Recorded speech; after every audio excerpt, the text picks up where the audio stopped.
శ్రీ శక్తి channel ప్రేక్షకులకు స్వాగతం. ఈ రోజు మన కొత్త కథతో ప్రారంభం. భగవద్గీత మహాభారతము యుద్ధానికి ఆదిలో ఆవిర్భవించింది. దాయాదులైన కౌరవ పాండవులు రాజ్యాధికారం కోసం యుద్ధానికి సిద్ధమయ్యారు. పాండవ వీరుడైన అర్జునునకు రథసారథి శ్రీకృష్ణుడు. యుద్ధానికి ఇరువైపు వారు శంఖాలు పూరించారు. అర్జునుని కోరికపై కృష్ణుడు రణభూమి మధ్యకు రథాన్ని తెచ్చాడు. అర్జునుడు ఇరువైపులా పరికించి చూడగా తన బంధువులు, గురువులు, స్నేహితులు కనిపించారు. వారిని చూచి అతని హృదయం వికలమైంది. రాజ్యం కోసం బంధుమిత్రులను చంపుకోవడం నిష్ప్రయోజనమనిపించింది. దిక్కుతోచని అర్జునుడు శ్రీకృష్ణుని నా కర్తవ్యమేమి అని అడిగాడు. అలా అర్జునునికి అతని రథసారథి శ్రీకృష్ణునికి మధ్య జరిగిన సంవాదమే భగవద్గీత. భగవద్గీత ఉపనిషత్తుల సారమని, గీతాపఠనం కర్తవ్య నిర్వహణకు, పాపహరణకు మార్గమని హిందువుల విశ్వాసం. కర్మయోగము, భక్తి యోగము, జ్ఞానయోగము అనే మూడు జీవన మార్గాలు, భగవంతుని తత్వము, ఆత్మస్వరూపము ఇందులో ముఖ్యాంశములు. భగవద్గీత పాఠ్ 37. శ్లోకాము. జ్ఞానేన తు తదజ్ఞానం యేషాం నాసితమాత్మనః తేషామాదిత్యవత్ జ్ఞానం ప్రకాశేతి తత్పరం. అర్థము. అజ్ఞానము పరమాత్మతత్వ జ్ఞాన ప్రాప్తి ద్వారా తొలగిపోవును. అప్పుడు ఆ జ్ఞానము వారికి పరమాత్మను సూర్యుని వలె ప్రకాశింపజేయుచున్నది. శ్లోకాము. తద్బుద్ధేస్తదాత్మాన తన్నిష్టాస్తత్పరాయణాః గచ్చంత్య పునరావృత్తిం జ్ఞాననిర్ధూతకల్మషాః. అర్థము. పరమాత్మయందే నిరంతరము ఏకీభావములో స్థితులై తత్పరాయణులైన పురుషులు జ్ఞానసాధనతో పాపరహితులై పునరావృత్తి రహితమైన శాశ్వత పరమగతిని పొందుచున్నారు. శ్లోకాము. విద్యావినయసంపన్నే బ్రాహ్మణే గవి హస్తిని సుని చేవ స్వపాకే చ పండితాః సమదర్శినః. అర్థము.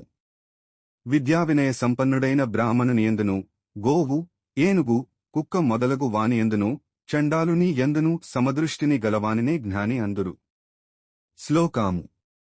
ఇహైవ తైర్జితః సర్గో యేషాం సామ్యే స్థితం మనః నిర్దోషం హి సమం బ్రహ్మ తస్మాత్ బ్రహ్మిణితే స్థితాః. అర్థము. ఎవరి మనస్సు సమభావమందు స్థిరమై యున్నదో అట్టివారు ఈ జన్మయందే సంపూర్ణ జగత్తును జయించిన వారుగుదురు.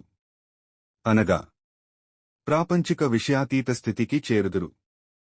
పరమాత్మ దోషరహితుడు, సముడు, అందువలన సమభావస్థిత మనస్కులైన బ్రహ్మమునందున్న వారేయుగుదురు. శ్లోకాము. న ప్రహృష్యేత్ ప్రియం ప్రాప్య నోద్విజేత్ ప్రాప్య చాప్రియం స్థిరబుద్ధిరసమ్మూఢో బ్రహ్మవిద్బ్రహ్మణి స్థితః. అర్థము. స్థిరమైన బుద్ధిగలవాడును, మోహవివసుడు కానివాడును అయిన బ్రహ్మవేత్త ఇష్టమైన దానిని పొందినప్పుడు సంతోషముగాని, అనిష్టమైన దానిని పొందినప్పుడు దుఃఖముగాని పొందడు. శ్లోకాము. బాహ్యస్పర్శేష్వసక్తాత్మా విందత్యాత్మని యత్సుఖం స బ్రహ్మయోగయుక్తాత్మా సుఖమక్షేమస్నుతే. అర్థము. ప్రాపంచిక విషయములయందు అనాసక్తమైన అంతఃకరణముగల సాధకుడు ఆత్మస్థిత ధ్యానజనితమైన సాత్వికాత్మానందమును పొందును. పిదప అతడు బ్రహ్మనిష్టేను సమాధితో గూడుకునినవాడై అక్షయమును పొందుచున్నాడు. శ్లోకాము. ఏ హి సంస్పర్శజా భోగా దుఃఖయోనయ ఏవతే ఆద్యంతవంతః కౌంతేయ న తేషు రమతే బుధః. అర్థము. ఓ అర్జున, విషయేంద్రియ సంయోగము వలన ఉత్పన్నములగు భోగములన్నీయును భోగలాలసులకు సుఖములుగా భాసించినను అవి నిస్సందేహముగా దుఃఖహేతువులే. ఆద్యంతములు గలవి, అనగా అనిత్యములు.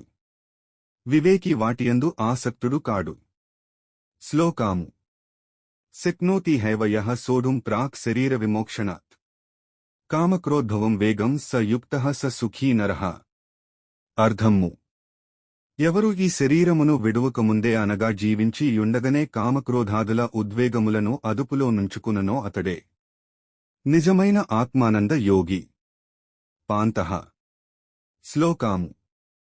సుఖోపాంతరారామః తథాంతర్జ్యోతిరేవ యః స యోగి బ్రహ్మనిర్వాణం బ్రహ్మభూతోపాధిగచ్చంతి. అర్థము.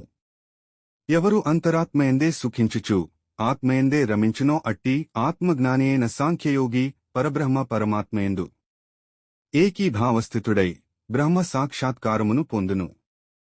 శ్లోకాము లభంతే బ్రహ్మనిర్వాణం ఋషేః క్షీణకల్మషాః ఛిన్నద్వైధా యతాత్మానః సర్వభూతహితే రతాః. అర్థము పాపరహితులను జ్ఞానప్రభావమున సమస్త సంశయముల నివృత్తిని సాధించిన వారును సర్వప్రాణుల హితమును గోరు ఋషులు బ్రహ్మనిర్వాణమును పొందుచున్నారు.